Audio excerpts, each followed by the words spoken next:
Greetings, I'm your host, Dr. Wolfula, with a review of The Strangers Chapter 1, the latest entry in the innovative modern horror franchise about killers wearing masks chasing after people in the woods. Plus, at the end of this video, I'll have a bonus review of Kingdom of the Planet of the Apes. Before I talk about the new Strangers movie, though, I figure I should talk a bit about its two predecessors.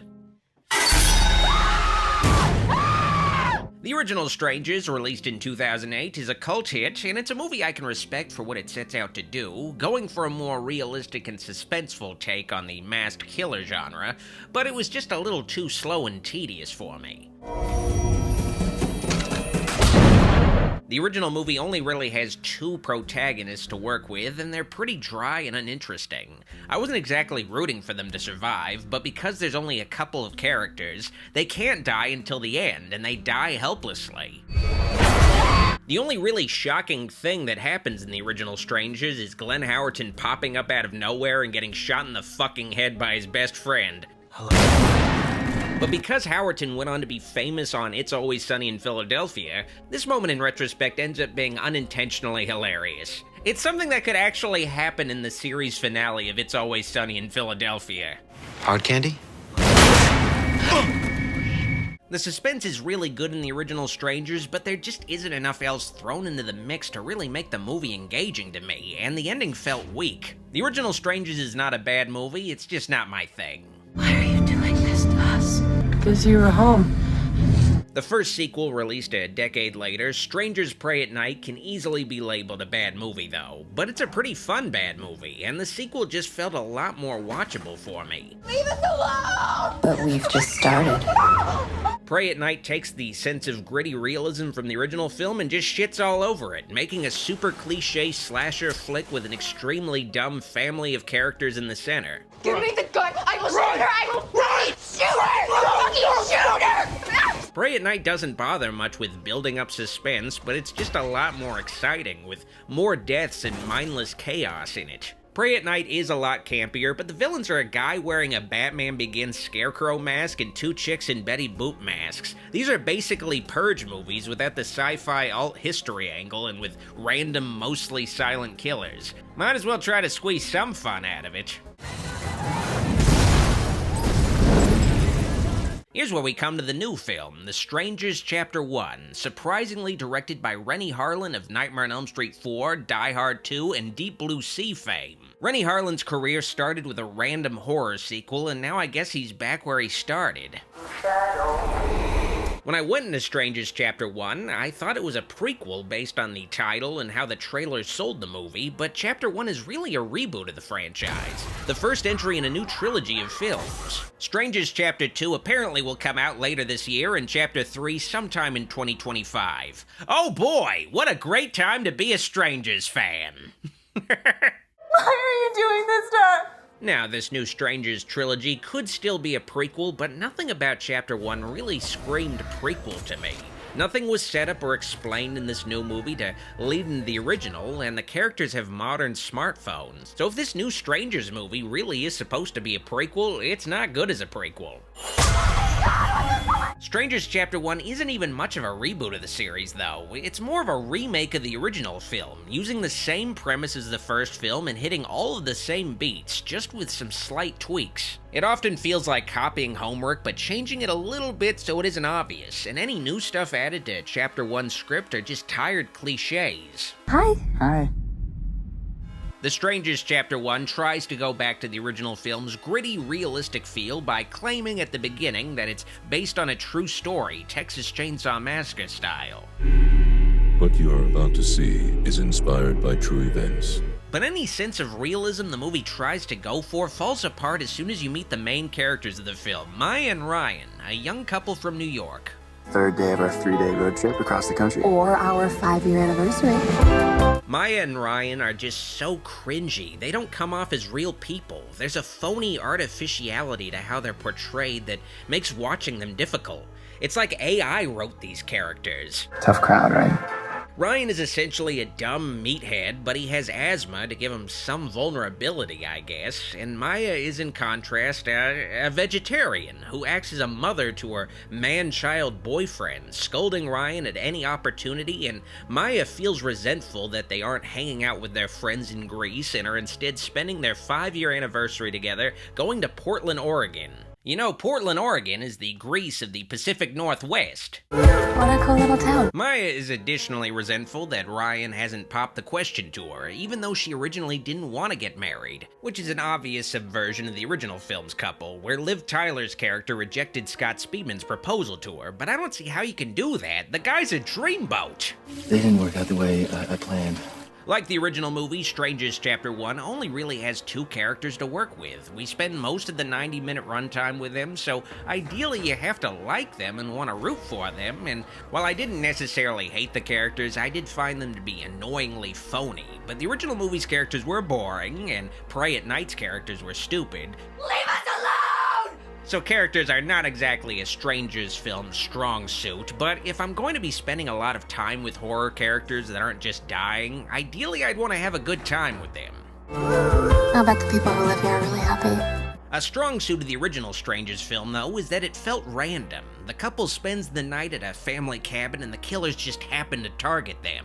Something like this could happen to you at any time for no reason. It's a very scary idea. Why are you doing this to us? Because you were home.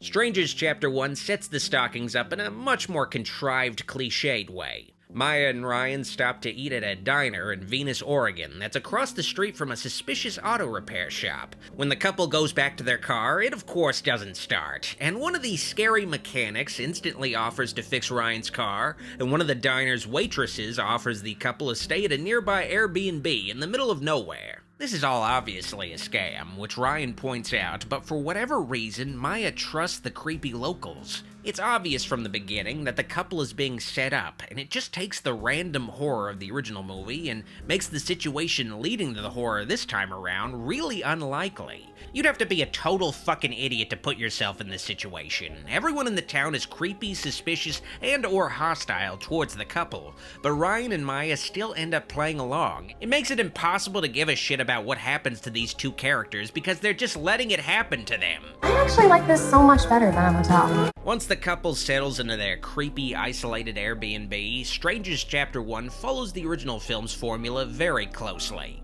A mysterious girl in silhouette asks the couple if Tamara is home. Is Tamara here? Is Tamara here? Is Tamara home?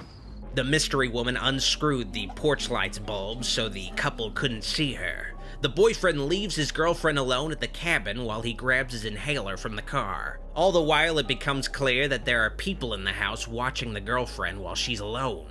After the boyfriend returns, the strangers make themselves familiar and attack the couple.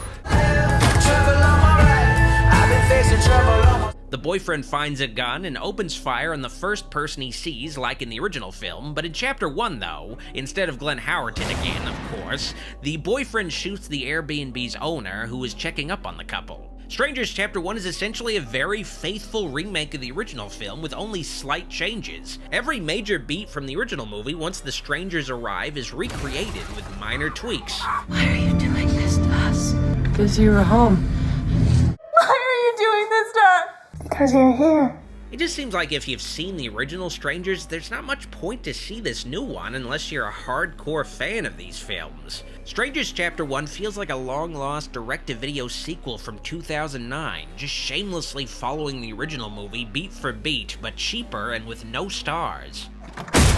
Much like the original Strangers, Chapter 1 is all about suspense, which is commendable, but when you only have 2 characters to work with, watching them sneaking around a house in the woods for 90 minutes while killers in masks pretend to not know where they are, well, it became really tedious for me to watch. You have 2 characters, you know they can't die anytime soon or else the movie would be over, so the worst thing that happens to the couple is a nail stabs through Maya's hand while she's crawling around hiding, and Ryan trips on a tree's roots and twists his ankle. The former makes for a decently suspenseful moment, but moments like that are few and far between. The problem with Chapter 1's suspense is that it all feels artificial from the start. It's clear early on that the strangers are just playing a game with the couple, letting Ryan and Maya get away so they can keep the cat and mouse going as long as possible. The strangers could easily kill Ryan and Maya at any point, but just choose not to. It just feels like a trick by the screenwriters to make what would otherwise be a very short movie go on for 90 minutes. Chapter 1 feels like it ends because the screenwriters reached their minimum page count. It just feels like nobody gave a shit about making this movie. Strangers Chapter 1 ends the exact same way as the original Strangers, but one of the characters survives this time around, getting stabbed in the pussy of all things, and To Be Continued pops up before the credits because they already made the sequel, but it doesn't feel like there's a big storyline that needs to be told across a trilogy here at all. It just blatantly comes off as a cash grab to try to turn the Strangers into a bigger franchise really quick. I'm honestly surprised Renny Harlin made his Strangers sequels so close to the original. Renny Harlin is of course not an amazing director, but usually he makes movies that are more on the crowd pleaser side of things, and this movie is not that. We're gonna seal off this movie! Renny Harlin arguably just made a worse version of the original Strangers, a movie that totally goes against his style anyway, and I can't even imagine what the next two Strangers sequels will be like. I saw Strangers Chapter 1 in a pretty packed theater and the audience was silent throughout. Nobody screamed, nobody laughed, even when a character did something stupid, just nothing. Silence. I guess nothing is what you should expect from the Strangers Chapter 1. I give it a Scott Speedman out of Glen Howerton. Now it's time for me to review Kingdom of the Planet of the Apes. What a mouthful. But first I have a message from my sponsor, me. Pledge to my Patreon today to support the channel, help it continue to grow, and you'll also get access to weekly movie nights every Sunday and archive commentaries if you missed the movie nights live. Just $5 a month to get a movie night every week. This Sunday, I'll be streaming a double feature of Friday the 13th Part 3 and Part 4 at the Die-In Theater, and I'll be continuing doing double features of all of Jason's and Freddy's films for the next few months. So pledge to patreon.com/Dr. Wolfula if you're interested in my bonus streams, and I thank you in advance.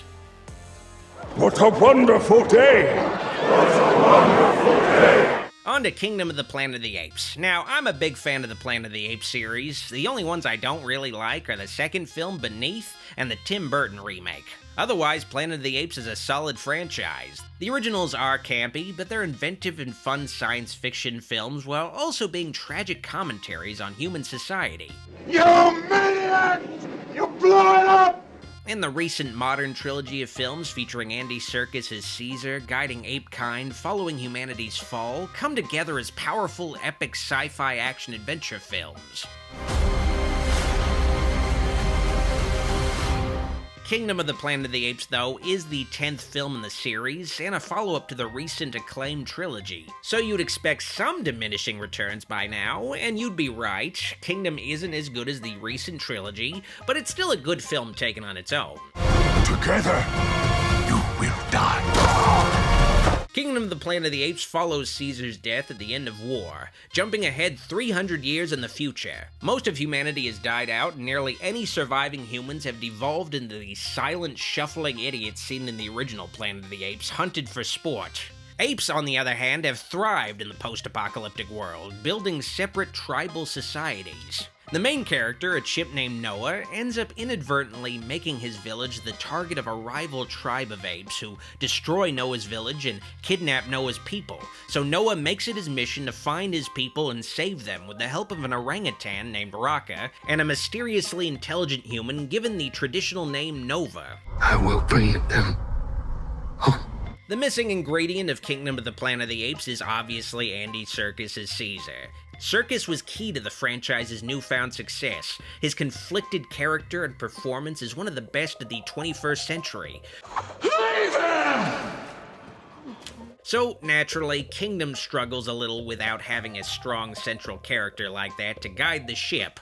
But the ape performances and characters here are still pretty strong in the absence of Caesar, with Peter Makins' performance as Raka being a highlight. They get cold. Show mercy. And Caesar's presence is still felt through the film's antagonist, Proximus Caesar, who has mixed the teachings of Caesar the Ape with the brutal rulership of the human dictator of the same name. with Proximus Caesar conquering separate ape tribes and forcing them to join his kingdom, where apes will become strong together, whether they like it or not. Apes will learn. I will learn. If you're a fan of the classic Planet of the Apes movies from the 60s and 70s, Kingdom is for you, because it essentially explores how the ape society seen in the original film begins to form, and Kingdom blends in some of the campier elements of the 70s Planet of the Apes sequels while still keeping things grounded like in the recent trilogy. Admittedly though, if you aren't a big fan of Planet of the Apes, you might struggle with watching Kingdom. It's a very slow, character-driven movie. There isn't a lot of action like the previous trilogy, it's much more about building this new world and setting things up for future films. That is not everything. There are only really 2 or 3 human characters this time around. The previous films were all about the conflict between apes and humans, but this is the first film in the series where it's mostly about the conflict between apes while building their own visions for this new world. I really like that Kingdom of the Planet of the Apes went in this direction, but it might be hard for some folks to swallow not having more humans in the center like James Franco, Gary Oldman, Woody Harrelson, or even Charlton Heston in the original. Take your stinking paws off me, you damn dirty ape! The closest thing to a human star this film has is William H. Macy, and he's good in this movie, but he's not exactly a Woody Harrelson or Charlton Heston. The apes are the sole stars this time around, and that might not be for everyone, but I really dug it. Kingdom of the Planet of the Apes isn't as good as the recent trilogy, but it's still a really good blending of the classic and modern eras of the franchise, and I look forward to seeing where they go next with Planet of the Apes. I give Kingdom of the Planet of the Apes a Proximus Caesar out of regular Caesar. Are we thankful for the words of Caesar? Just a little bit of a channel update before I go. The next video I'm working on is a review of Velma Season 2 with Goulash. Get subscribed and click the bell so you don't miss it. This video is made possible through the pledges of my Patreon supporters, and I'd like to give a very special thanks to the kind folks pledged to my shoutouts tier. All of the support on Patreon means a lot to me, and it helps my dark influence continue to grow. If you like this video, like it, and if you loved it, click the subscribe and bell buttons for more vids. Be sure to also keep in touch by following me on social media at Facebook, Instagram, and Twitter at Dr. Wolfula. While I still have your attention, consider pledging to my Patreon to support the channel and get bonus content like previews, VIP Discord server access, private movie night streams, and credits in videos. Consider pledging at patreon.com/Dr. Wolfula. Also, check out official Dr. Wolfula t-shirts and other merch on tpublic.com/user/Dr. Wolfula. Thanks for watching. See you all next time. Dr. Wolfula signing out.